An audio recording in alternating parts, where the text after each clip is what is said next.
कोल्हापूरमध्ये पावसाचा जोर ओसरलेला आहे। पंचगंगा नदीना पाणी पातळी ही अनेक अर्थांना गाठलेली होती, पण आता मात्र पातळीत घट आहे। पंचगंगेची पाणी पातळी 36 फूट 11 इंचांवर आहे। या सगळ्याचा आढावा घेतला आपले प्रतिनिधी सतेज जौनकर यांनी। काल मध्यरात्रीपासून पावसानं काहीशी कोल्हापूर जिल्ह्यामध्ये उसंत घेतल्याचं आपल्याला पाहायला मिळते। गेल्या 7 दिवसापासून मुसळधार पाऊस पडत होता आणि मध्यरात्रीपासून ही उसंत घेतल्यामुळे काहीसा कोल्हापूरकरांना दिलासा मिळाल्याचं आपल्याला दिसून आलेलं आहे। सध्या आपण आहोत पंचगंगा नदी पात्रामध्ये आणि इथली दृश्य दाखवण्याचा प्रयत्न करतोय।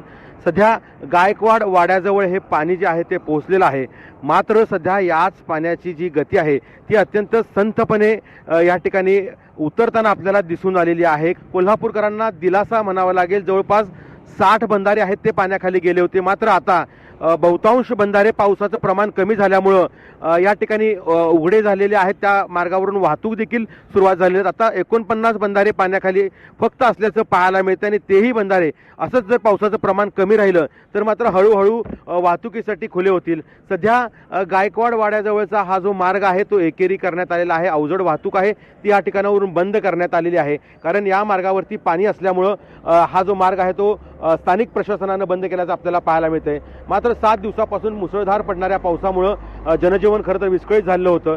आज मात्र कोल्हापूरकरांना काहीसा दिलासा मिळाल्याचं पाहायला मिळतंय, कारण पंचगंगेची पाणी पातळी ही आता हळूहळू कमी होताना आपल्याला पाहायला मिळते। सतेज जौनकर, लोकशाही मराठी, कोल्हापूर।